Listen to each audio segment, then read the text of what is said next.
제가 이렇게 생겼어도 해외에서 살아본 적이 있는 사람입니다.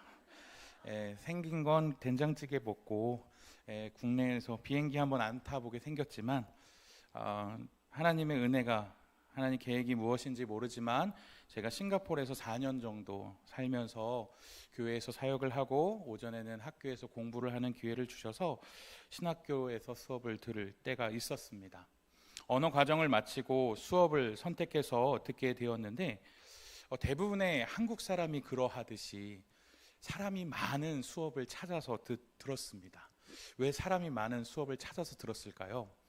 사람이 많아야 안 시키니까요. 말 시키는 게 제일 두렵거든요. 그래서 학생 일어나서 얘기해 보세요. 이게 제일 싫기 때문에 많은 수업에 있으면 묻어갈 수 있기 때문에 많은 사람이 많은 수업을 찾아가면서 들었습니다. 그런데 선택 수업을 한번 잘못 선택했는지 첫날 수업에 들어갔더니 몇 명 없는 거예요. 마음속에 불안한 마음이 들었습니다. 총 7명밖에 없는 거죠. 저를 포함해서. 틀렸다. 이 수업은 빨리 정정을 해야겠다라고 생각하고 있는 찰나에 교수님이 들어오셨는데 나이가 지긋한 노 교수님이 들어오셨습니다. 그리고서는 교수님이 전부 다 일어나셔서 밖으로 나가겠습니다. 이렇게 얘기하는 거예요. 그러니까 좀 난처하기 시작했습니다. 그래서 일단 밖으로 나갔는데 교수님이 이제 둘씩 짝을 짓겠습니다 라고 하는 거죠. 이제 더 소그룹이 됐으니 얼마나 답답합니까? 영어 계속 해야 되는데. 그러더니 교수님이 안대를 꺼내시더니 이제 한 명은 눈을 가리시고 다른 한 명이 설명을 해서 캠퍼스 투어를 하도록 하겠습니다 이렇게 얘기하는 거예요. 눈도 안 보이죠. 영어는 가는 기가 먹었죠. 설명을 하는데 싱가포르 날씨가 1년 내내 여름이거든요. 그래서 34도에서 36도까지 올라가는 여름 날씨인데 그거를 걸어가라고 얘기하시는 거예요. 얼마나 답답하든지. 근데 더더욱이 7명밖에 안 되니까 홀수잖아요. 한 명은 누구랑 짝을 해야 할까요? 교수님이랑. 근데 제가 이 얘기를 왜 꺼냈을까요? 제가 교수님이랑 짝꿍이 됐어요.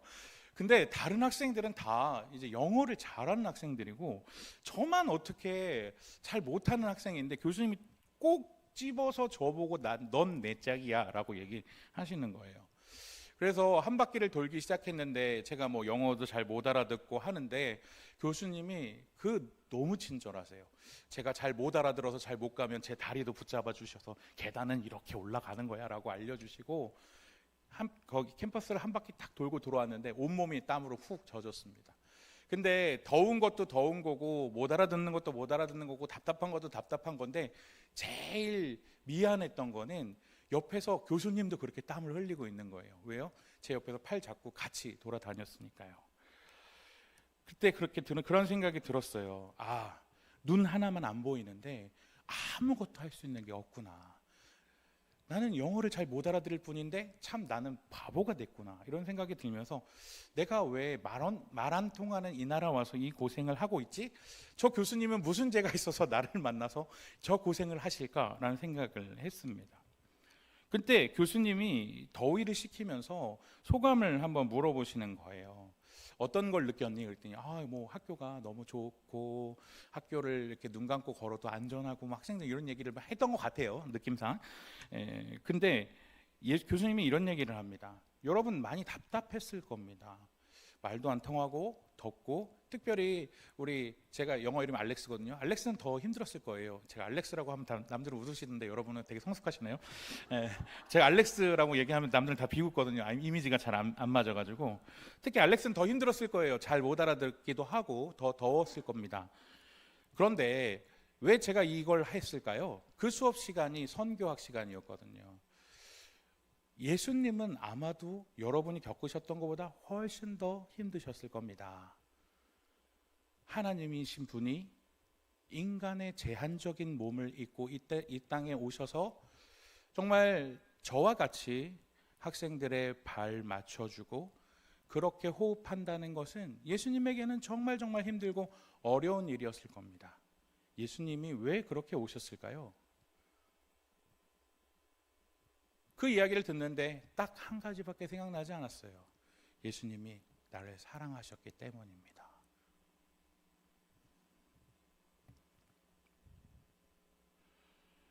빌립보서 2장 6절에서는 예수님에 대해서 뭐라고 설명하고 있습니까?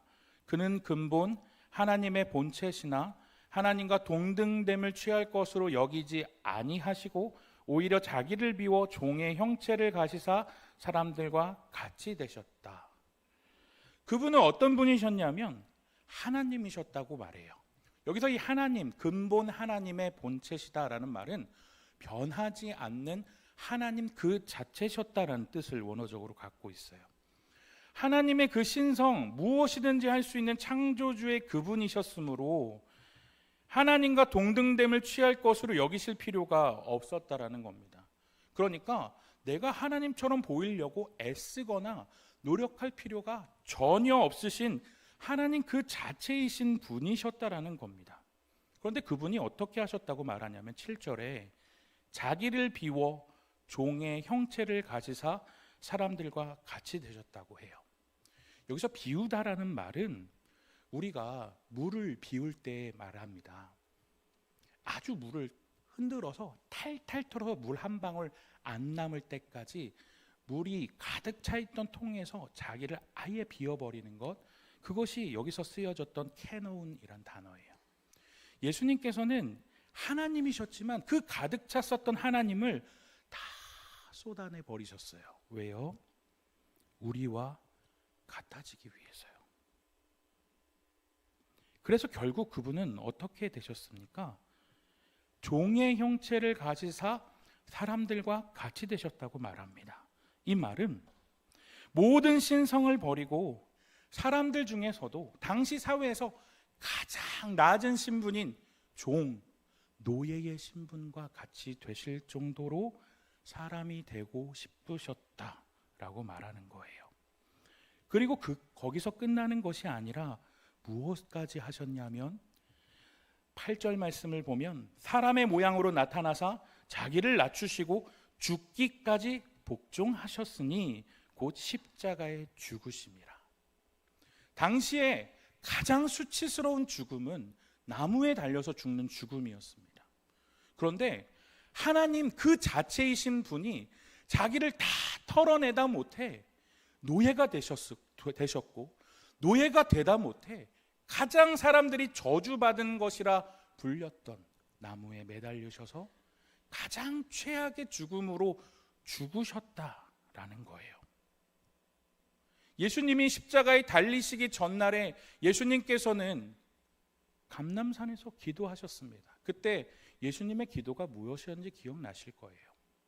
아버지여 내 원대로 마시고 아버지의 뜻대로 하시기 원합니다.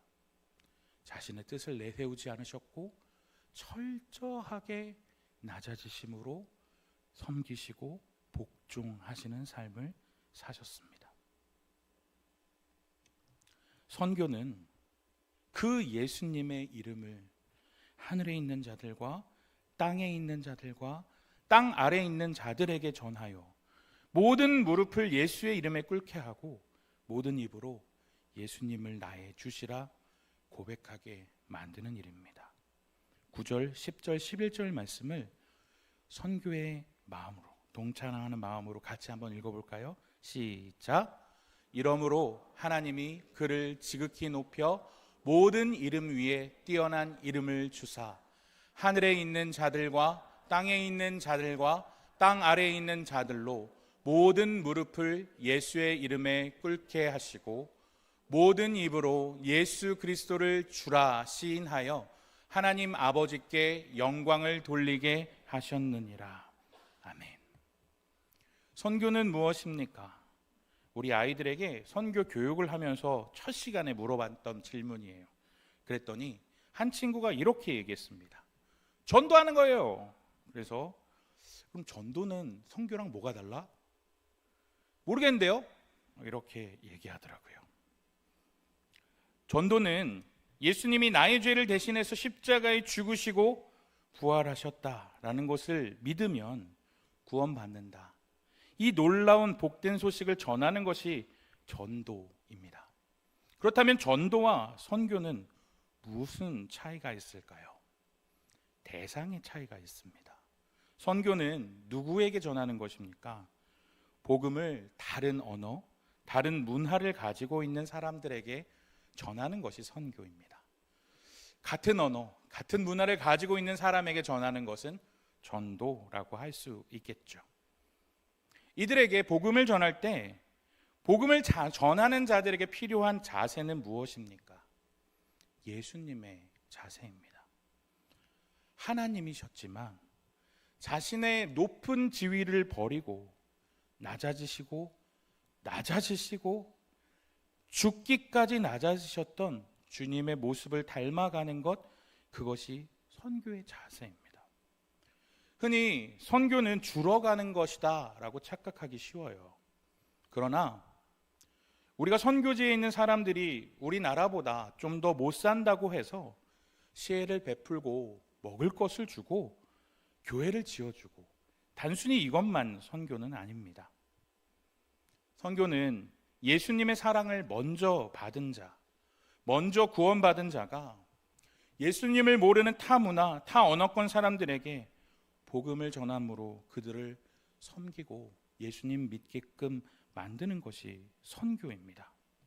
그렇기에 다른 언어와 다른 문화를 가진 사람들에게 맞게 복음을 전하기 위해서 그들을 먼저 이해해야 합니다. 그들이 알아들을 수 있도록 그들의 문화와 그들의 언어로 바꾸려는 노력이 필요합니다. 마치 예수님이 하늘의 모든 영광을 버리고 사람의 몸을 입고 오셔서 우리 가운데서 같이 살아가셨던 것처럼 우리도 선교지에 있는 영혼에 대해서 알려고 애쓰고 그들의 문화를 존중하면서 낮은 자리에서 섬기는 자세가 필요합니다. 예수님의 생애를 드러내는 단어로 바울이 선택했던 단어는 겸손, 복종, 헌신이었습니다. 에클레시아 선교합창단은 예수님의 겸손, 복종, 헌신의 자세로 예수님의 사랑을 전하여 주시길 부탁드립니다. 여러분은 공연을 하고 노래를 부르러 가는 것이 아닙니다.